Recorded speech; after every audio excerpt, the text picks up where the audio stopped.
I'm going to preface this by saying I don't want this to sound cynical, and I'm saying don't do this, because don't's kind of an ugly word.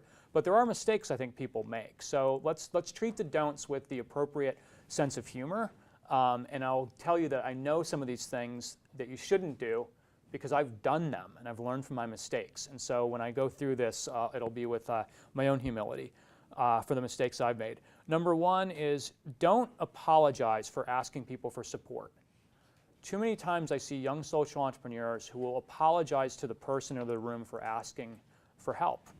People are in the room because they want to help you. They want to learn. So number one is don't apologize. When I talk about Room to Read and people investing, I just say to them, I'm super excited, Anita, to ask for your support, because if and when you say yes, it'll mean that more kids can go to school more quickly and start their family's path out of poverty. So that's number one. Number two is don't talk people down to a low number, right? Too many times I see people basically standing up and saying, even if you only give $10, that's enough. No, don't do that. If somebody in the audience was going to write you a check for $10,000, you just lost $9,990 because you're saying even $10 is enough. It also, I think, makes it seem like people don't believe in their product or don't believe in their mission if they talk down. Set a bold goal. The investor or the volunteer may talk you down, right? I mean, but I think you got to basically avoid going down and talking people into going lower than they were going to go. Number three is I'm going to sound cynical, but don't spend too much time blathering on about your programmatic model. Sometimes people will say, what do you do? And you'll hear somebody, and 5 minutes later, they're still going on and on and on and on and on about their intervention and their model. Say it succinctly, say it concisely, and then if someone wants to do a deep dive, they'll tell you they're going to do a deep dive. So when people say to me, what does Room to Read do? If it's an introduction at Clinton Global, or it's somebody in an elevator, or I met a chap at dinner last night who was asking me why I was in Montreal, I basically say, we believe in ending the tyranny of the lottery of life. We therefore bring education to boys and girls throughout the developing world so they can be the first in their family to get a complete education and start the path out of poverty. Stop, pause. Oh, how do you do that? Right? They give you permission to keep going on. But if I just basically overwhelm them with what I call it the wall of words, you end up losing them very, very quickly. Number four is, again, don't pay attention to the cynics. There's a lot of people out there who will tell you all the reasons things can't work. Focus on those people who are positive, who want to work with you, who want to encourage you.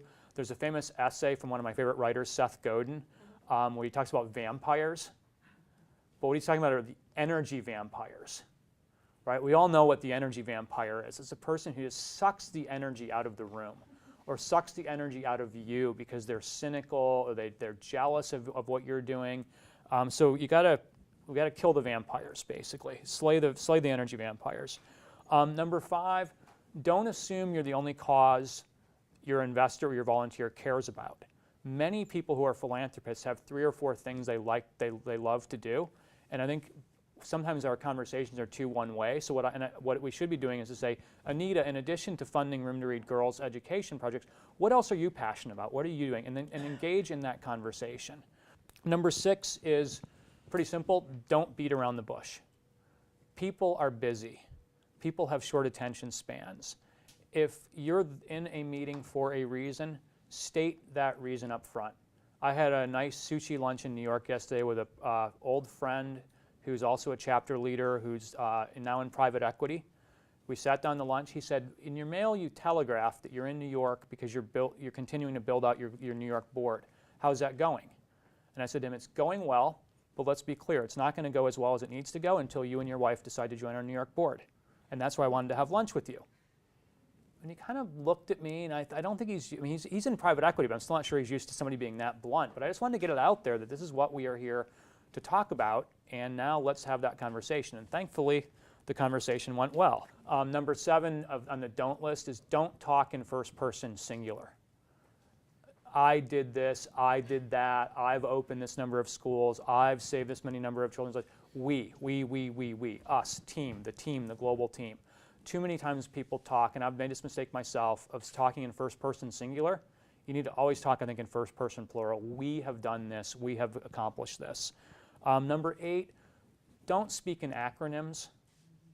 Anybody ever gone to a conference and somebody's on stage with PowerPoint slides and there's like all these abbreviations and you don't know what any of the abbreviations stand for and they're talking in secret code and you feel like you need a decoder ring to figure, leave the acronyms to the United Nations. They've given us more than enough acronyms. They're good at it. You know, stop there. Number 9 on the don't list, again, I'm going to quote Seth Godin. Seth Godin wrote a famous book called Permission Marketing. I read it early in the Room to Read life cycle and used it. Seth Godin talks about something he calls interruption marketing, right? Interruption marketing is like a television commercial. You're totally into what's happening on television, and all of a sudden somebody's screaming at you about soap bubbles or your laundry detergent or whatever. That's interruption marketing. People don't like it and they don't appreciate it. It's the annoying people on sidewalks with clipboards, right? This is where you pick up your phone and you pretend you're on a conversation because you see somebody wearing, usually there's 2 or 3 of them, they travel in packs, they're all wearing the same t-shirt, they've got the clipboard, and they're like, hi, do you have a moment to talk about the environment?